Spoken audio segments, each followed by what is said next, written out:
Thank you for staying with us. It's still this morning on ITV, and this time around we're going to be looking at legislative business.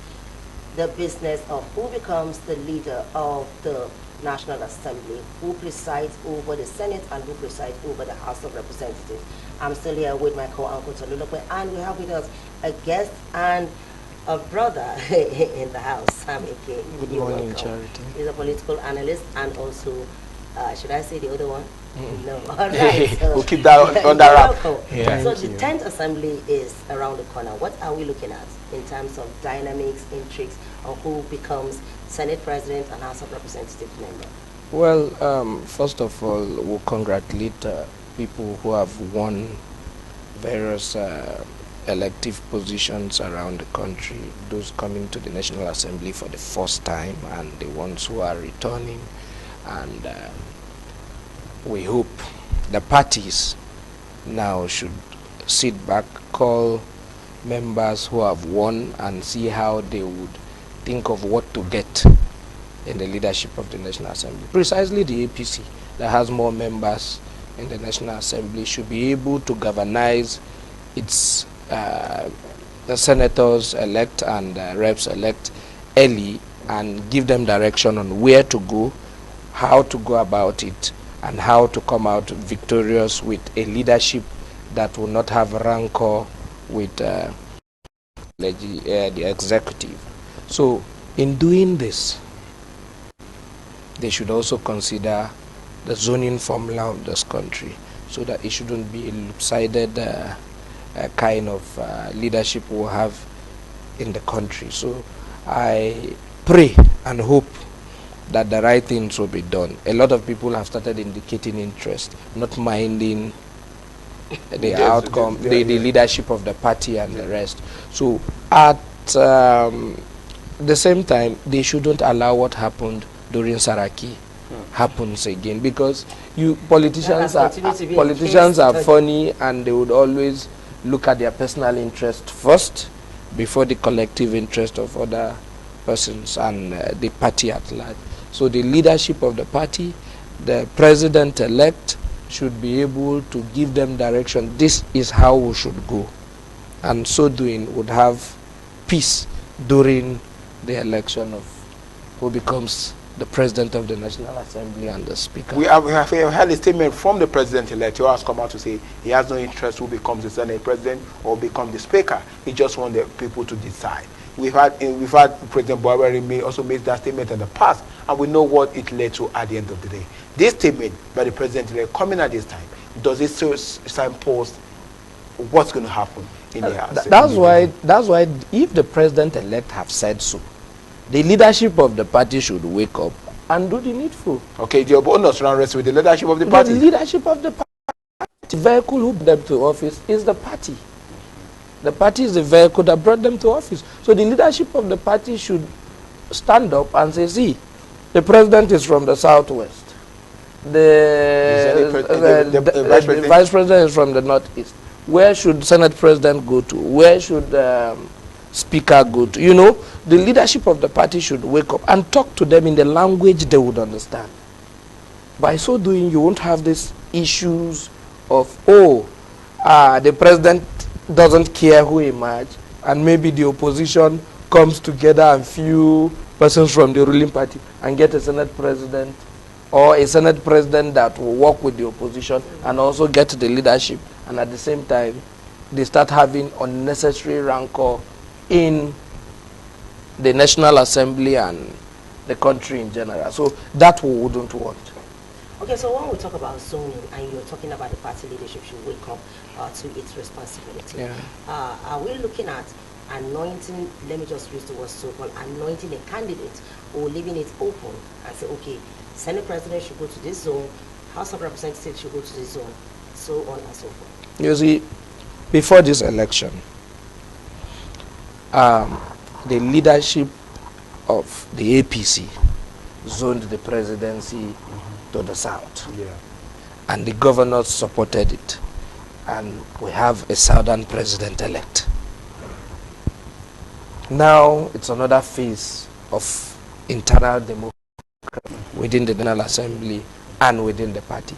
The same governization the party did and the governors did, they should also do same for the National Assembly so early that, oh, let's zone it to a particular area so that a lot of people will come from that area. Even when other persons come from different parts of the zone, from other zones, we already know that, oh, this is where it should go. So people would just, you know, in their own way, vote such candidate. And they should look at credibility also of the person who will become there. Okay, that is a very pertinent question, exactly. because you talk about credibility, the fact that, well, let's assume that you are zoning the Senate presidency to a particular zone who does not have a viable candidate. So What happens? No. Are we not going to be, are we, the Nigerians not be, it will not be total disservice to Nigerians? For instance, in the Senate where they do not have so many, they have just 109 lawmakers, Yeah. and you know how it is. So, And you don't have a No, viable now, I wouldn't have loved to mention names. Yeah. But I know we have somebody like Senator Oji Uzokalo who have indicated interest and also said it is his turn. So he has used the same slogan the president-elect has used. And if you look at the APC need more inroad into the southeast. And if by virtue of anything, Oji emerge as the Senate President of Nigeria, be rest assured the APC will be grounded in the southeast, will be a strong party to reckon with in the southeast. And he is part of the principal officers now, so he understands the routines of the National Assembly. He can handle the Senate presidency perfectly. So if the APC can look towards that direction, it will calm a lot of nerves from that region. And hopefully, in my own thinking, it will be good if it goes there. I also know that the people of the North Central are also eyeing the position. Not forgetting the South of the Senate South President. Even the South, they are also. So all the zones. apart from the even apart from Southwest. No. Apart from even not probably east. not east, yeah. Even not east, where the current Senate President, Where the vice president. the current president and the vice president. Are you sure the current president is not also, Senate president is not also interested in becoming, to continue, he's also interested to continue as the Senate president? But when we're talking about that, let's take a look at the party itself, APC. The way the machinery of the government has been running it. They've always believed that an internal mechanism of producing who becomes the Senate president and the House Speaker of the House. Well, it's the case of Bukola Saraki, that everything turning. The way things are right now, do you see the possibility of the party, the majority party, still tilting the way they rely on internal mechanism in producing who becomes Senate? Yes. I see, moving forward, few days to June 3rd, Yeah. I see a situation where the party said, this is who we want, this is where we want to go to, and this is the way we would want the National Assembly to look like. Now, looking at the House of Representatives, you know, the Senate is, let me just say, is like, okay, a calmer place because the older people are there. But the House of Representatives, retired governors. Exactly. So the House of Reps is a place where you have young people, and so many of these young people are coming on board. And if you look at the dynamics, APC has because when you look at the number of the APC lawmakers, Yeah. and we have on Labour Party like 34, we have where NNPP has 18, we have where the PDP has about 50 something for now, and the APC just have 100 plus. Then when you look at other minority parties, and now it comes to the party mechanism, what do you think the party should be doing? Should the party go ahead and say, this is who we want to go with, or should just throw it open? Because the House of Representatives is always filled with dynamics. In the case of the House of Reps, I will tell you that the party must intervene early. Okay. Very early. And I know once the party decides on what direction they should go, the ruling party that has the majority in the House of Reps will produce the speaker that I'm sure. And these are young, most of them are very young persons, and they would want to take directives from their governors and ownership of the party. Of the House of Rep, I don't even have issues with it. Because, okay, are you sure? Yeah, because that is where there's sometimes. No, you see, you look at and how they also, and they also the need to look at the caliber, the kind of candidates. Yeah, no. In the House of Rep, the older candidates will always find a way, of course, of getting yes, what they want to get. And I see them, there might be hitches here and there, but the decision of the party, if the party intervenes, it's sacrosanct in the House of Rep, the decision of the APC. But you know the Senate, you have big boys who have made money. You have big boys who have their own thinking. Yeah. You have big boys who believe, oh, you cannot tell me what is right. I know what is right for myself.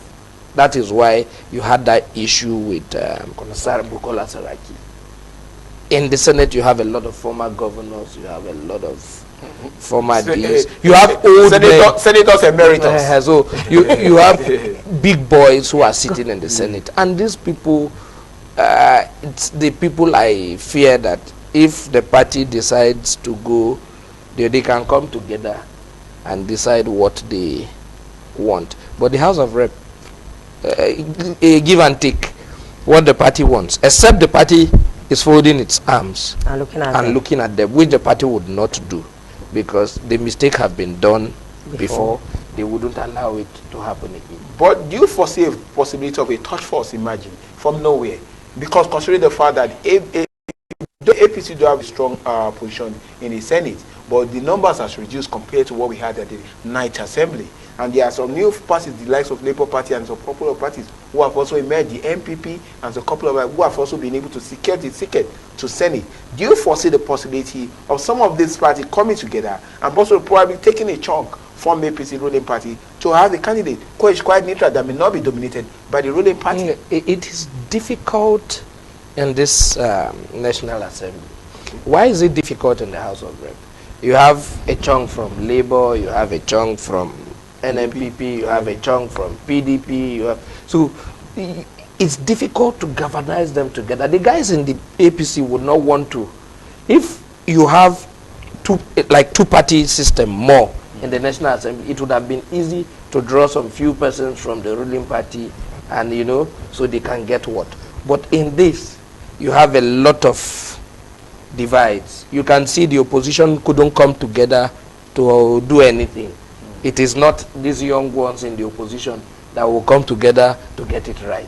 If the leaderships of their various parties couldn't get it right because of selfish interest. So we may not like to see, what about if we see another candidate like Peter Obi in the Senate or in the House who come to steer the honestness? Like in the Senate, let's leave that. You will find okay, in the House of Rep. Okay, let's look at what the Constitution says. But I wanted to say something. Yeah. The next House of Rep will be an interesting one. Of course. It will not as usual. No. It will not be rosy because you have different faces, different kind of persons, people who would resist to what the speaker should be up and doing. If the speaker is not up and doing, he should be ready to get a revolt from these guys who are coming, because they are coming from with different we are having a fresh system there, because a lot of people would come with fresh ideas.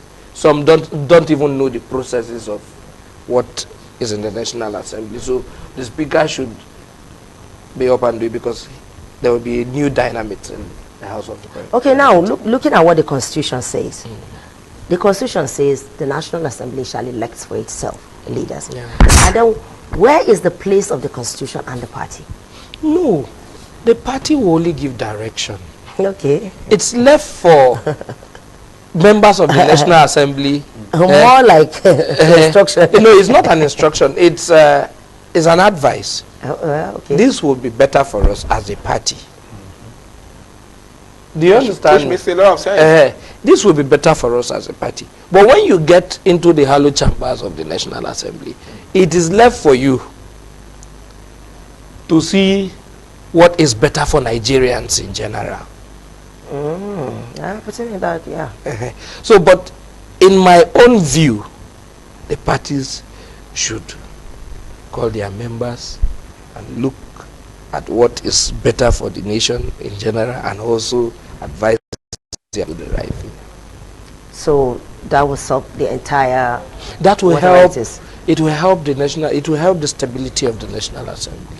You know, there was a time in this country where we have a National Assembly where Senate President comes after a few months or years. He'll be impeached. He will be Yeah. impeached So much or is resign. happening. You know, so you need a healthy National Assembly. Over time, the National Assembly have progressed very well. Yeah. Over time, we have had a healthy National Assembly. What do you think must have been responsible for that? No, maturity.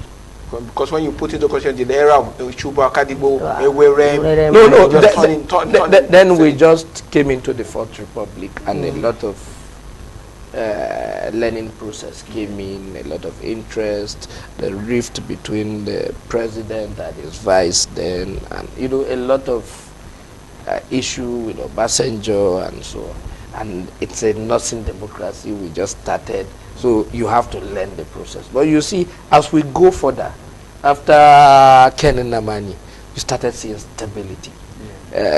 David Mark came in. People are learning the process. You saw Yeah. stability. Even Saraki that came in, That's why the Rancor and everything. he held the National Assembly Together until the expiration of that tenure. You see, maturity is in the Senate. You can't take it from them. In the House of Rep, they have also grown to do things the best. You see, for instance, Tambowa left, you can see that National Assembly after Tambowa, Gbaja, you see, there's this maturity, there's a certain growth in our National Assembly that you can take.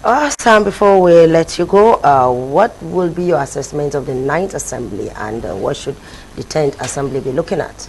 Well, the 9th Assembly has done well. A few things. One thing I will give to them is the passing of the Electoral Act 2022. Whether INEC has done the needful, that is a discussion for another day. But the National Assembly gave us an improved electoral system.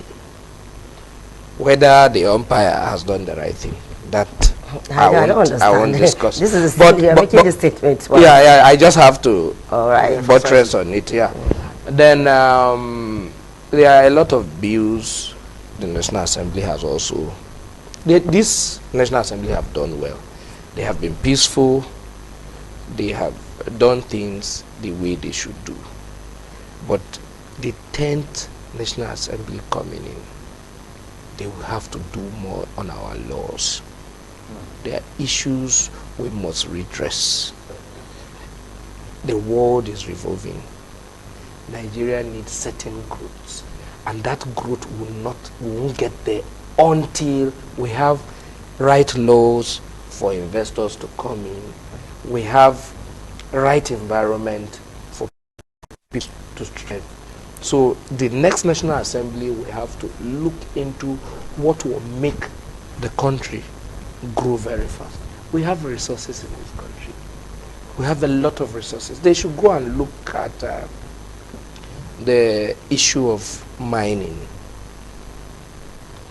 That's a delicate area. They should look into it. Talking about They should look into it, if possible, balkanize it. Let it be out of the hands of the federal government. Let the states start going into investing into mining. Let states stop running to Abuja.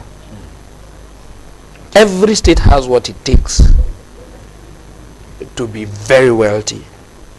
But some states will tell you they don't have anything. No, because they don't have the powers to exploit exploit what they have on their they soil. just prefer to be spoon-fed. Every state has. So these are some of the laws you were driving. Yes, they should look into what is in the concurrent list of the federal government. Like the issue of state policing has been at the yes, forefront. the truth is, when people are busy, security is better. Okay, yes. When people are busy and they work here and the security is better. Then when you look at state policing issue, you will see that it's a good one, but you also need laws to checkmate the actions and use of state police. We have seen state governors having some form of vigilante this, vigilante that, and you see they use it to intimidate their opponent or harass other citizens who are staying in their state. But if the National Assembly create a law that will allow that, so that people can protect their immediate environment, and also at the same time checkmate their activity, that will help to change the security situation. Then we should also look at laws that will help technology grow. Since the issue of will I call it cashless policy, you will see that crime reduced to the barest minimum. We should also see the next government coming with policies that would reduce crime. They should just improve on what they have introduced, and Nigerians should buy into it, and things will be better. Thank you very much. So much. Thank you very much, Mr. Sam. It's always a pleasure having you join us on our discussion segment. Anytime you come, there's always something to learn. Like today, I just learned that we need to pay more attention to mining. State governments need to be given the necessary powers for exploration and all of that. Then the 10th Assembly should know that as it is resuming, it has a lot to do, because the 9th Assembly is leaving a president and is leaving a shoe that is large. So the 10th Assembly should be ready to fill into that shoe. Thank you very much of the program. Stay tuned. Our viewers will still come back. This time around, we're going to be looking at bipolar. What do you know about bipolar? Please stay tuned.